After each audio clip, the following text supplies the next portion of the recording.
चलिए बेटे, करते हैं आज की क्लास को शुरुआत।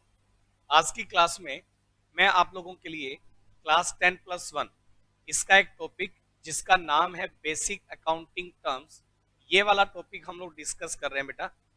बेसिक अकाउंटिंग टर्म्स में अभी तक मैंने आप लोगों को कुछ टर्म्स डिस्कस की थी, आप देखिएगा स्क्रीन पर।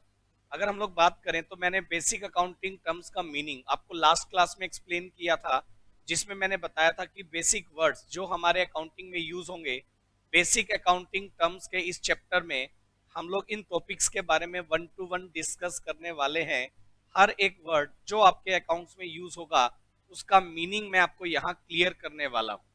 अगर आप देखेंगे बेसिक अकाउंटिंग टर्म्स के फर्स्ट टॉपिक के बाद मैंने आपको फर्स्ट ऑफ ऑल बताया था बिजनेस ट्रांजैक्शंस के बारे में। लास्ट क्लास जो हमने की थी उसमें मैंने आप लोगों को बिजनेस ट्रांजैक्शन के बारे में डिस्कस करना था। मैंने आपको बताया था कि बिजनेस ट्रांजैक्शन वो सारी ट्रांजैक्शंस हैं जिनको हम मॉनेटरी टर्म्स में बिजनेस की बुक्स ऑफ अकाउंट्स में रिकॉर्ड करने वाले हैं। उसके बारे में मैंने आपको बता दिया। मैंने कुछ एग्जांपल्स आपको दिए थे बिजनेस ट्रांजैक्शंस को लेकर कि कौन कौन सी ट्रांजैक्शन जर्नली बिजनेस ट्रांजैक्शन होंगी। तो मैंने आपको उसमें ये बताया कि भाई अगर कोई ट्रांजैक्शन जिसको मॉनेटरी टर्म्स में रिकॉर्ड हम लोग करने वाले हैं बुक्स ऑफ अकाउंट्स में, उसे हम लोग बात करेंगे, उसे हम लोग नाम देंगे बिजनेस ट्रांजैक्शंस। उसके बाद मैंने आपको एक वर्ड डिस्कस आपके साथ किया जिसका नाम है बेटा इवेंट। मैंने आपको बताया था बिजनेस ट्रांजैक्शंस जब हम लोग करेंगे तो उन बिजनेस ट्रांजैक्शंस को करने के बाद जो रिजल्ट कैलकुलेट होगा उसे हम लोग नाम देने वाले हैं इवेंट। अगली क्लास इवेंट के बारे में मैंने आपको बताया। आप अगर देखेंगे तो मैंने इवेंट के बारे में आपको एक केस स्टडी भी क्लास में करवाया था। मैं ये सब रिवीजन आपके साथ डिस्कस नहीं कर रहा हूं क्योंकि ये ऑलरेडी प्रीवियस क्लास में मैंने करवा दिया। अब उसके बाद की बात, अगर आगे की बात आज की क्लास में करें तो अगला जो वर्ड आप स्क्रीन पर देख पा रहे हैं मैंने आपको बताया मीनिंग ऑफ अकाउंट। अकाउंट क्या है, ये जो वर्ड है ये आपको बार बार पढ़ने में आएगा। तो मैं आपको बता दूं अकाउंट बेसिकली अगर आप स्क्रीन पर देख पा रहे हैं तो मैंने लिखा है an account is record all business transactions retaining to individual firm and items in chronological date wise order. मतलब ये कि हम लोग क्या करेंगे बेटे, हर एक वो थिंग, हर एक वो पर्सन जो हमारे बिजनेस को रिलेट करेगा उसका अकाउंट हम लोग ओपन करके चलेंगे। उसका अकाउंट में एक अकाउंट जो है वो दो साइड शो करेगा एनालिटिकल फॉर्म में। एक साइड होगी जिसका नाम होगा डेबिट साइड, एक साइड होगी जिसका नाम होगा क्रेडिट साइड। एक अकाउंट को हम लोग जब एनालिटिकल फॉर्म में शो करेंगे कितना डेबिट हुआ और एक अकाउंट कितना क्रेडिट हुआ। हर एक ट्रांजेक्शन हम लोग जब बिजनेस में करेंगे तो दो वर्ड आपके सामने यूज होंगे, एक वर्ड आएगा डेबिट और एक वर्ड आएगा क्रेडिट। आने वाली क्लासेस में मैं इनके मीनिंग भी आपको क्लियर करूंगा, लेकिन मैं आपको बता दूं जब एक पर्सन का हम लोग अकाउंट बनाकर चलेंगे तो उस अकाउंट में वो डेबिट भी हो सकता है और वो क्रेडिट भी होगा। कुछ ट्रांजेक्शन से एक अकाउंट डेबिट होगा और कुछ ट्रांजेक्शन से एक अकाउंट क्रेडिट होगा। और मंथ एंड पर या ईयर एंड पर या एक पर्टिकुलर पीरियड के एंड पर हम ये चेक करेंगे कि उस अकाउंट का जो बैलेंस है वो क्या है, डेबिट बैलेंस होगा या क्रेडिट बैलेंस होगा। इनके बारे में डिटेल से अभी आगे आएगा, लेकिन मैं बता दूं जितनी भी थिंग, हर एक वो पर्सन, हर एक वो थिंग जो आपके बिजनेस को रिलेट करेगी बेटा, उसके बारे में आपको उसका अपडेटेड बैलेंस अगर आपको निकालना है तो उसका बैलेंस निकालने के लिए हर थिंग, हर वो पर्सन जो आपके बिजनेस को रिलेट करेगा उसका अकाउंट आपको बनाना पड़ेगा। अकाउंट बनाने को हम लोग लेजर बनाना भी बोल सकते हैं। मतलब ये कि अकाउंट को ही दूसरा वर्ड हम लोग एक वर्ड यूज करेंगे लेजर। हिंदी में आप इसको बोलते हैं खाता। मतलब जिसमें आप सारी ट्रांजैक्शन एक पर्सन से जो रिलेटेड ट्रांजैक्शन है उनको एक ही जगह अगर आप रिकॉर्ड कर दें तो आप उसे वर्ड यूज कर देंगे अकाउंट या आप उसे वर्ड यूज कर देंगे लेजर। अगर आप स्क्रीन पर देखिएगा, we open a separate account for each individual firm, asset, liability, expense और इनकम। जितने वर्ड मैं बता रहा हूं सब मेरे टॉपिक में आने वाले हैं कि अगर कोई भी एसेट जैसे प्लांट मशीनरी, फर्नीचर, बिल्डिंग, आपके पास जो कुछ भी है सबके अलग अलग लेजर बनेंगे। वो सारे पर्सन जिनसे आपने पैसे लेने हैं और वो सारे पर्सन्स जिनको आपने पैसे देने हैं, वो सारे एक्सपेंसेस जो आपने बिजनेस में किए, वो सारी इनकम जो आपने बिजनेस में रिसीव की, हर एक थिंग, हर एक पर्सन का इंडिविजुअल अकाउंट आपको बुक्स में ओपन करना पड़ेगा। मैंने एग्जांपल दिया कि अगर ओनर ने पैसे लगाए, उसे हम लोग क्या नाम देते हैं भाई? कैपिटल। कैपिटल का अकाउंट बनाना पड़ेगा। कोई पर्सन राम हमारे से बिजनेस डीलिंग कर रहा है तो उसका अकाउंट बनाना पड़ेगा। गुड्स परचेज किया तो परचेज अकाउंट बनाना पड़ेगा, सेल अकाउंट बनाना पड़ेगा, फर्नीचर अकाउंट मैंने लिखा है, बैंक लोन लिखा है, सैलरी लिखा है। ये सब मैंने एग्जाम्पल दिए हैं बेटे कि भाई अगर कोई भी ट्रांजेक्शन, कोई भी थिंग, कोई भी एसेट, कोई भी पर्सन जो आपके बिजनेस को रिलेट करेगा, उसका अपडेटेड बैलेंस निकालने के लिए आपको उसका अकाउंट जनरेट करना पड़ेगा।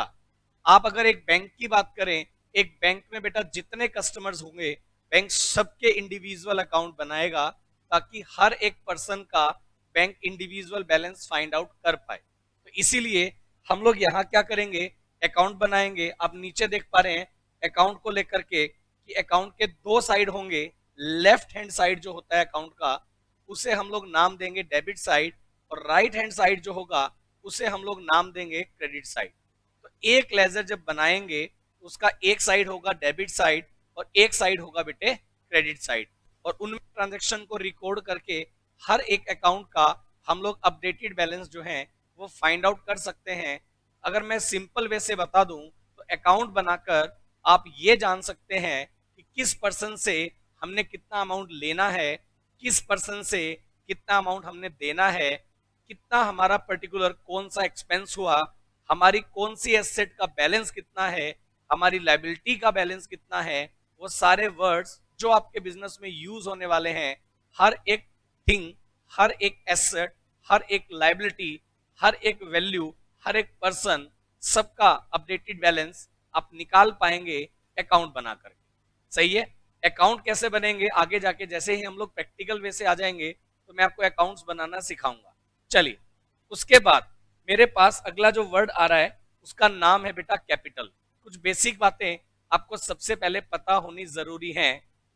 अगर मैं बात करूं मीनिंग ऑफ कैपिटल, तो कैपिटल का मीनिंग क्या होगा तो मैं आपको क्लियर कर दूं। कैपिटल वो अमाउंट है बेटा जो बिजनेस का ओनर बिजनेस में करेगा इन्वेस्ट।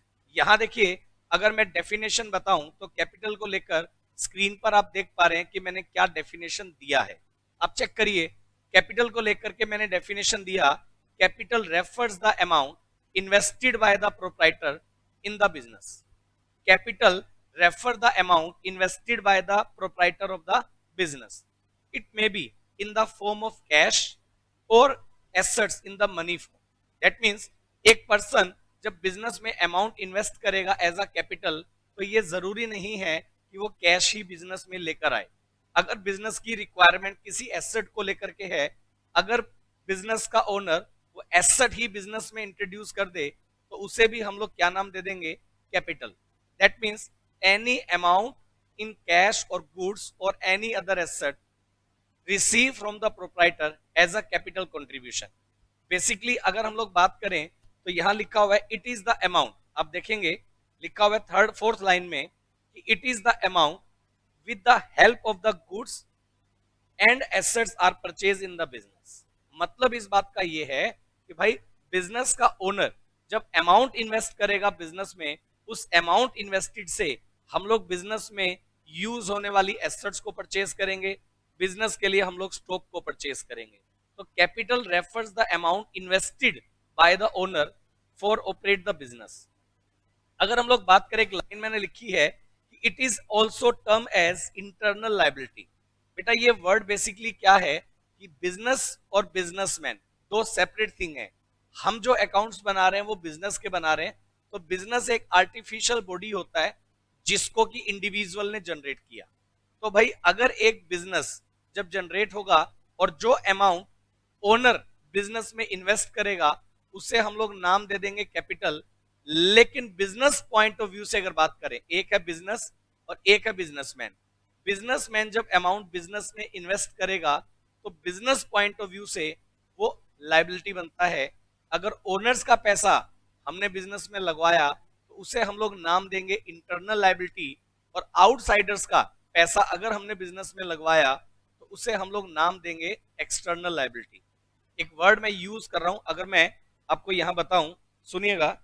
अगर हम लोग बात करें, मैं थोड़ा सा इसके ऊपर राइट नोट डाउन कर दूंगा तो वो ज्यादा बेटर रहेगा, है ना। तो एक बार हम लोग इसके बारे में थोड़ा सा जो है वो लिखेंगे तो ज्यादा बेटर होगा। ये देखिएगा, मैं इसके ऊपर थोड़ी सी ओवर राइटिंग आपके लिए कर देता हूं। अगर मैं बात करूं कि कैपिटल वर्ड जो है, अगर हम लोग बात करें तो कैपिटल जो वर्ड है वो इंटरनल लायबिलिटी, एक वर्ड मैंने यूज कर दिया इंटरनल लायबिलिटी। इंटरनल लायबिलिटी का मतलब बिजनेस का ओनर्स का अमाउंट अगर बिजनेस में इन्वेस्ट होगा तो उसे हम लोग बिजनेस की इंटरनल लायबिलिटी का नाम देने वाले हैं। And it is the excess of assets over the liabilities. इस लाइन का मीनिंग मैं अभी आपको क्लियर नहीं करने वाला हूं। इस लाइन का मीनिंग अभी मैं जब आपको एसेट्स, कैपिटल और लायबिलिटी तीनों चीजें बता दूंगा, तीनों का रिलेशन बता दूंगा, उसके बाद हम लोग कैपिटल वर्ड के साथ इस इक्वेशन को यूज करेंगे। अभी अगर मैं कंक्लूड करूं आज की बात को अभी तक, तो आप ये बात मान लो कि लायबिलिटी का जो मतलब है, सॉरी कैपिटल का जो मतलब है, सिर्फ आपको इतना पता होना चाहिए, amount invested by the owner in business are called liability. आपको बस अभी तक सिर्फ इतना पता होना चाहिए। पूरी डेफिनेशन का पूरा मीनिंग क्या है, मैं आपको कैपिटल वर्ड पढ़ा दूं, मैं आपको लायबिलिटीज वर्ड पढ़ा दूं, मैं आपको एसेट्स वर्ड पढ़ा दूं, उसके बाद मैं तीनों को जब कंबाइंड बताऊंगा तब आपको ये चीजें और बेहतरीन तरीके से, बढ़िया तरीके से जो है वो क्लियर हो जाएंगी कि किस तरह से हम लोग एंट्रीज को लेकर चलने वाले हैं, किस तरह से ये एंट्रीज जो है वो क्लियर होंगी, वो सब बातें मैं आपको बताकर चलूंगा, है ना। चलिए, तो मैं आगे की बात अगर करूं आपके साथ, तो मैंने फर्स्ट ऑफ ऑल आपको आज अभी तक ये बता दिया कि कैपिटल क्या है। कैपिटल वो अमाउंट है जो बिजनेस के ओनर्स ने बिजनेस में अमाउंट इन्वेस्ट किया, उसे मैंने क्या नाम दे दिया भाई, कैपिटल। चलो, कैपिटल के बाद अगला एक पॉइंट मैं आपके साथ डिस्कस करने वाला हूं जो बड़ा सिंपल पॉइंट है, जिसका नाम है बेटे ड्रॉइंग्स। अब मेरी बात को सुनिए, ड्रॉइंग्स का मतलब यहां कोई पेंटिंग वर्ड से नहीं है। ड्रॉइंग्स का मतलब यहाँ क्या होगा, अगर आप देख पा रहे हैं स्क्रीन पर, मैं इसको हाईलाइट भी करूंगा। ड्रॉइंग्स का मतलब क्या होगा, तो आप बेसिक बात अगर डिस्कस करें तो drawings refers the amount of cash withdrawn और the value of goods taken by the proprietor. मतलब ये कि भाई जब बिजनेस में आप अमाउंट इन्वेस्ट करेंगे उसे मैंने क्या नाम दे दिया, कैपिटल। लेकिन अगर आप बिजनेस के ओनर हैं और आप बिजनेस से कोई भी अमाउंट पर्सनल यूज के लिए अगर बिजनेस से विड्रॉ करते हैं, बिजनेस से निकाल कर अपने घर लेकर जाएंगे, तो उसे हम लोग क्या नाम देने वाले हैं, ड्रॉइंग्स। बेसिकली अगर मैं सिंपल लैंग्वेज में बता दूं तो ड्रॉइंग्स का मीनिंग मेरे लिए क्या है कि amount withdrawn bye the owner for personal use out of the business. Business से अगर कोई भी अमाउंट आप निकाल लेंगे अपने पर्सनल यूज के लिए, तो उसे भाई हम लोग क्या नाम देने वाले हैं, ड्रॉइंग्स का। एक बात मैं बता दूं, ये जितने वर्ड्स मैं एक एक करके आप लोगों को बता रहा हूं, वो सारे वर्ड्स बेटे आपके एग्जाम पेपर में, ये जो चैप्टर नंबर 2 है आपकी बुक का बेसिक अकाउंटिंग टर्म्स, ये है। और इससे हम लोग 1 मार्क्स वाले जो क्वेश्चन है आपके एग्जाम पेपर में देखने पर आएंगे। तो आपको एक डेफिनेशन जो है वो वर्ड का गिवन आपको देना होगा। बेसिकली आपको गिवन क्या होगा, आपको गिवन होगा what do you mean by drawings. तो आपको डिफाइन करना होगा 1 मार्क्स के लिए कि drawings refer the amount withdrawn bye the owner from the business for personal use, है ना। अगर मैं बात करूं बिजनेस का ओनर, बेटे यहां एक वर्ड आप देख पा रहे हो, एक वर्ड मैंने लिखा हुआ है प्रोप्राइटर, एक वर्ड मैंने लिखा हुआ है पार्टनर। अगर बिजनेस का ओनर सिंगल ओनर है तो उसे हम लोग नाम देने वाले हैं प्रोप्राइटर। अगर बिजनेस के मल्टीपल नंबर ऑफ ओनर्स होंगे तो उसे हम लोग जनरली नाम देते हैं भाई पार्टनर। अगर बिजनेस का ओनर प्रोप्राइटर है या पार्टनर है और वो बिजनेस से पर्सनल यूज के लिए कोई गुड्स निकाल ले जाए, कैश निकाल ले जाए, बिजनेस से जब भी कुछ आप पर्सनल यूज के लिए विड्रॉ करेंगे, निकाल कर ले जाएंगे पर्सनल यूज के लिए, तो उसे हम लोग नाम क्या दे देने वाले हैं भाई, ड्रॉइंग्स का।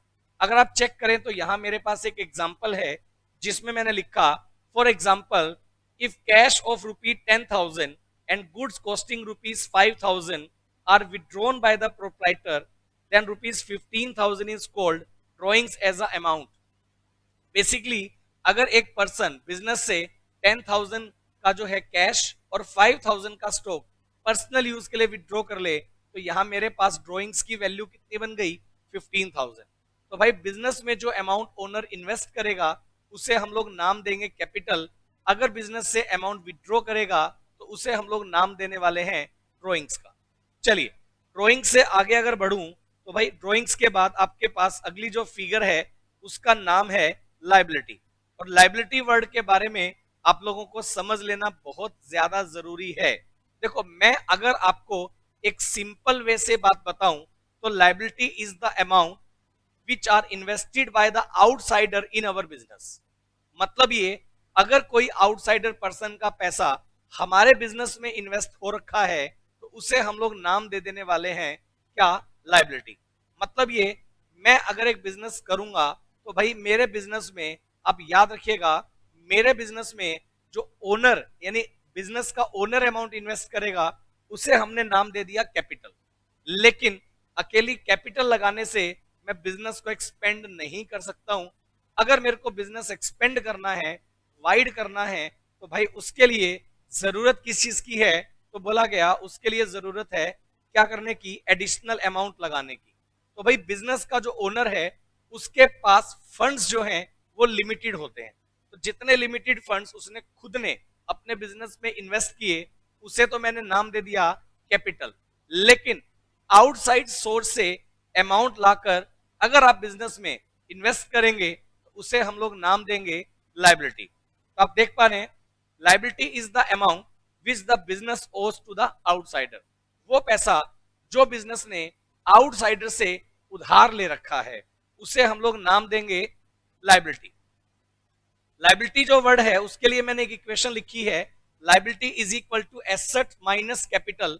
लेकिन मैं फिर बता दूं इस इक्वेशन को अभी आपको मैं नहीं बताने वाला हूं। मैं तीनों चीजें एक बार क्लियर कर दूं, कैपिटल क्लियर कर दूं, लाइबिलिटी क्लियर कर दूं, एसेट क्लियर कर दूं, फिर मैं तीनों पॉइंट्स में इन तीनों का रिलेशन जो है वो आपके साथ डिस्कस करने वाला हूं। तो अभी आप समझ लें liability is the amount which is over by the business from outsider. अगर मैं इसके एग्जांपल दूं तब लाइबिलिटी का एग्जांपल देखेंगे क्रेडिटर्स। भाई क्रेडिटर्स कौन लोग होते हैं? तो मैं बता दूं क्रेडिटर्स वो सप्लायर हैं। क्रेडिटर्स वो सप्लायर हैं जिन्होंने आपको स्टॉक उधार में दिया। Creditor means suppliers which allow to goods on credit, जिन्होंने आपको स्टॉक दे दिया उधार में कि भाई ले जाओ और आप आने वाले कुछ टाइम के बाद हमारी पेमेंट दे देना। दैट मींस वो पर्सन कौन होंगे आपके बिजनेस के पॉइंट ऑफ व्यू से? क्रेडिटर्स। तो जो लोग बिजनेस के क्रेडिटर्स हैं उसके बाद एक वर्ड मेरे पास आएगा बैंक ओवरड्राफ्ट। क्रेडिटर्स के बाद एक वर्ड आएगा बैंक ओवरड्राफ्ट।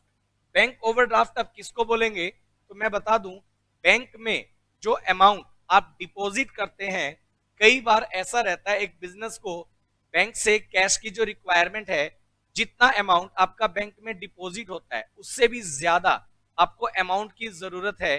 तो बैंक आपको बिजनेसमैन को अलाउ करता है ओवरड्राफ्ट करने के लिए। उसके लिए आपको पहले से बैंक के साथ एक लिमिट बनवानी पड़ती है जिसका नाम होता है CC limit, cash credit limit. Bank जो है वो आपको अलाउ करेगा कैश क्रेडिट लिमिट, जिसके थ्रू आप जो है बैंक से ओवरड्राफ्ट कर सकते हैं। मैं फिर बता दूं जितना अमाउंट आपका बैंक अकाउंट में डिपॉजिट था उससे ज्यादा अगर आपने बैंक से विड्रॉ करके अपने बिजनेस में लगा दिया तो भाई बैंक को जो पैसा आपने देना है वो बन गई आपकी लायबिलिटी। आपके अकाउंट में डिपॉजिट है 1 लाख रुपए, लेकिन आपको जरूरत आ गई 2 लाख रुपए की, तो आप बैंक से 2 लाख रुपए निकाल सकते हो। अब बैंक में आपका जमा था 1 लाख, लेकिन आपने निकाल लिया 2 लाख। इसका मतलब अब आपने बैंक को कितना अमाउंट देना है? 1 लाख, क्योंकि आपका डिपॉजिट से ज्यादा आपने विड्रॉ जितना किया वो अमाउंट आपने बैंक को वापसी रिफंड करना है। तो जितना अमाउंट आपने बैंक से एक्सेस विड्रॉ किया है उसे हम लोग नाम दे देने वाले हैं बेटे लायबिलिटी। तो लायबिलिटी जो है एक वर्ड ये आ गया। इसके अलावा एक वर्ड देखेंगे आप बैंक लोन। तो बैंक लोन आप बोलेंगे सर बैंक लोन हमें समझ में आता है कि अगर हमने बैंक से कोई अमाउंट उधार ले रखा है जिसको बाद में हम इंस्टॉलमेंट्स में देने वाले हैं। लेकिन कुछ बच्चों का डाउट आ जाता है कि सर बैंक लोन में और बैंक ओवरड्राफ्ट में दोनों में क्या फर्क है। तो भाई मैं बता दूं, बैंक लोन हमेशा लॉन्ग टर्म के लिए होता है कि एक बार लोन ले लो, उसका पेमेंट आपको इंस्टॉलमेंट्स में करते करते कई सालों में पेमेंट करना होता है। लेकिन जो बैंक ओवरड्राफ्ट होता है बेटा, ये वेरी शॉर्ट टर्म होता है, ये विद इन ईयर आपको जो है बैंक को रिफंड करना होगा। तो बैंक ओवरड्राफ्ट जो होता है जनरली उसका नेचर शॉर्ट टर्म होता है, कम समय के लिए आपको बैंक ओवरड्राफ्ट लेना होता है क्योंकि उसका रेट ऑफ इंटरेस्ट भी हाई होता है। जबकि अगर मैं बात करूं बैंक लोन, तो बैंक लोन एक बार लेने के बाद उसको आपको नंबर ऑफ ईयर्स में बैंक को रिफंड करना है। तो मैं आपको एक चीज क्लियर कर दूं, लाइबिलिटी वो अमाउंट है जो आउटसाइडर्स का अमाउंट हमने बिजनेस में इन्वेस्ट करवा दिया, उसे हमने नाम दे दिया लाइबिलिटी। लेकिन मैं आपको एक बात और क्लियर कर दूं, लाइबिलिटी लिखने के बाद लाइबिलिटीज की मैं बताने वाला हूं आपको टाइप्स। लाइबिलिटीज की मैं आपको बताने वाला हूं टाइप्स। मेरे पास यहां अगर आप चेक करेंगे तो टाइप्स ऑफ लाइबिलिटीज में, अगर मैं बात करूं टाइप्स ऑफ लाइबिलिटीज में, मेरे पास दो तरह की लाइबिलिटीज हैं जिसको आप स्क्रीन पर देख पा रहे हैं। टाइप्स ऑफ लाइबिलिटीज, दो तरह की लाइबिलिटीज मैं डिस्कस करूंगा। एक लाइबिलिटी जिसका नाम है आप स्क्रीन पर देख पा रहे हैं करंट लाइबिलिटी, और दूसरी लाइबिलिटी जिसका नाम है नॉन करंट लाइबिलिटी। मतलब आउटसाइडर का पैसा उधार लेकर अगर आपने बिजनेस में इन्वेस्ट किया, उसे हम लोग क्या नाम दे रहे हैं, लाइबिलिटी। लेकिन लाइबिलिटी को दो पार्ट्स में मैंने डिवाइड किया, एक हमारे पास है करंट लाइबिलिटी, एक हमारे पास है non current liability. Current liability का जो मीनिंग है, अगर मैं सिंपल वे में बताऊं, any liability which are short term liability and which are payable within 12 months are called current liability. ऐसी कोई भी लाइबिलिटी जो शॉर्ट टर्म लाइबिलिटी है और ऐसी कोई भी लाइबिलिटी जिसका पेमेंट हमें विद इन 12 मंथ्स करना हो, उसे हम लोग नाम देने वाले हैं करंट लाइबिलिटीज। करंट लाइबिलिटीज में अगर आप वर्ड यूज करेंगे तो एक वर्ड मैंने यूज कर दिया करंट लाइबिलिटीज में, क्रेडिटर्स। क्रेडिटर्स वो सप्लायर हैं जिन्होंने हमें उधार में स्टॉक दे रखा है। बिल्स पेबल भी क्रेडिटर्स का ही एक पार्ट है। अभी मैं आगे जाके आपको डिफाइन करूंगा क्रेडिटर्स का पूरा डिटेल, तब मैं बताऊंगा बिल्स पेबल क्या होगा। क्रेडिटर्स का ही दूसरा नाम अभी आप बिल्स पेबल रख सकते हैं। इसके अलावा एक वर्ड मैंने बताया था अभी आपको, बैंक ओवरड्राफ्ट। अगर आपने बैंक से शॉर्ट टर्म पीरियड के लिए अमाउंट उधार लिया है तो उसे हम लोग नाम देने वाले हैं बैंक ओवरड्राफ्ट। अगर किसी भी फिनेंशियल इंस्टीट्यूशन से आपने शॉर्ट टर्म के लिए कोई लोन लिया है तो उसे हम लोग नाम देने वाले हैं, शॉर्ट टर्म लोन भी एक तरह का लाइबिलिटी अमाउंट होगा वेरी शॉर्ट पीरियड के लिए। इसके अलावा अगर हम लोग बात करें आउटस्टैंडिंग एक्सपेंस, भाई आउटस्टैंडिंग एक्सपेंस, ये जो वर्ड है आउटस्टैंडिंग एक्सपेंस, तो मैं आपको बता दूं वो खर्चा जो हमने करंट ईयर में कर दिया लेकिन जिसका पेमेंट अभी तक हमने नहीं किया है, उसे हम लोग नाम देने वाले हैं आउटस्टैंडिंग एक्सपेंस। तो भाई आउटस्टैंडिंग एक्सपेंस क्या है, जिसका पेमेंट हमें with in short term period करना है, वो खर्च, वो अमाउंट जो हमने खर्च कर दिया लेकिन जिसकी सर्विस हमने ले ली लेकिन जिसका पेमेंट अभी तक नहीं किया है, उसे हम लोग नाम देने वाले हैं आउटस्टैंडिंग एक्सपेंस। तो आउटस्टैंडिंग एक्सपेंस भी शॉर्ट टर्म पीरियड में ही हमें पेमेंट करना होता है, इसीलिए हम उसका नाम रखेंगे करंट लाइबिलिटी। उसके बाद मैंने आपको बता दिया करंट लाइबिलिटी वो सब लाइबिलिटीज हैं जिनका पेमेंट हमें विद इन 12 मंथ्स करना हो, तो उसे हम लोग नाम देंगे भाई करंट लाइबिलिटी। लेकिन अगर मैं आपके साथ डिस्कस करूं नॉन करंट लाइबिलिटी क्या है, तो भाई याद रखना नॉन करंट लाइबिलिटी क्या है, तो मैं बता दूं ऐसी कोई भी लाइबिलिटी जिसका पेमेंट हमें क्या करना हो, आफ्टर अ लॉन्ग पीरियड करना हो, मतलब आफ्टर 12 मंथ्स। अगर मैं आपको नेगेटिव सेंस में बताऊं, देखो मैंने लिखा हुआ है in negative sense, non current liabilities are those liabilities which are not current liabilities, है ना। अगर कोई भी लाइबिलिटी जिसका पेमेंट हमें विद इन 12 मंथ्स नहीं करना हो, उसे हम लोग कौन सी लाइबिलिटी का नाम देंगे, नॉन करंट लाइबिलिटी। ऐसी कोई भी लाइबिलिटी जिसका पेमेंट हमें आफ्टर 12 मंथ्स करना है, उसे हम लोग नाम देने वाले हैं नॉन करंट लाइबिलिटी। और नॉन करंट लाइबिलिटी में अगर मैं आपको सबसे अच्छा एग्जांपल दूं, तो नॉन करंट लाइबिलिटी का सबसे बढ़िया एग्जांपल हो सकता है बैंक लोन। और भी कई सारे वर्ड्स हैं जो आपको स्क्रीन पर दिखाई दे रहे हैं, लेकिन अगर मैं उनका मीनिंग डिफाइन करना स्टार्ट करूंगा तो आपको ये चीजें क्लियर शायद ना हो। इसीलिए अभी अगर मैं बात करूं, अगर कोई लॉन्ग टर्म एडवांस या लॉन्ग टर्म लोन हमने कोई रेज किया है, उसे हम लोग नाम देंगे भाई करंट, नॉन करंट लायबिलिटी। एक वर्ड आपको स्क्रीन पर दिखाई दे रहा होगा जिसका नाम है मोर्गेज लोन। भाई मोर्गेज का मतलब होता है, बेसिकली अगर मैं बताऊं तो मोर्गेज वो अमाउंट होता है जो कि, मोर्गेज वो अमाउंट है जो कि आपने लोन लिया है किसी चीज को प्लेस करके, गिरवी रख के। आप अपनी एसेट्स को गिरवी रख के और लॉन्ग टर्म के लिए किसी पर्सन से अमाउंट उधार लेंगे तो उसे हम लोग नाम दे देने वाले हैं लॉन्ग टर्म लायबिलिटीज का।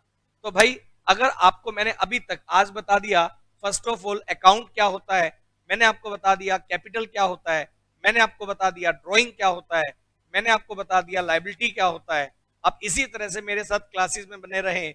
अभी मैं नंबर ऑफ क्लासेस कई सारी करूंगा और इनमें हर एक बात आपके साथ डिस्कस करूंगा। आज की जो मेरी क्लास थी उसमें मैंने आपको बता दिया किस किस चीज के बारे में। आपको मैंने बता दिया फर्स्ट ऑफ ऑल आज अकाउंट के बारे में, मैंने आपको बता दिया कैपिटल के बारे में, ड्रॉइंग्स के बारे में, लायबिलिटीज के बारे में। प्रीवियस क्लास में मैंने आपको बता दिया था बिजनेस ट्रांजेक्शन्स क्या हैं, इवेंट्स क्या हैं, उन सब के बारे में, बेसिक अकाउंटिंग वर्ड्स क्या हैं, उन सब के बारे में मैंने बता दिया था। अगली क्लास में हम लोग डिस्कस करने वाले हैं एसेट्स के बारे में, फिर उसके बाद एक एक करके सारे वर्ड्स मैं आपके साथ डिफाइन करूंगा और आने वाले कुछ ही क्लासेस में हम इस चैप्टर को निपटा देने वाले हैं बढ़िया लेवल पर। तो आप मेरे साथ बने रहें लगातार इन्हीं टॉपिक्स को कवर करने के लिए। आज के लिए इतना ही है, अगली क्लास में फिर मैं आपके लिए लेकर आऊंगा अलग अलग टॉपिक्स को। आज के लिए थैंक यू।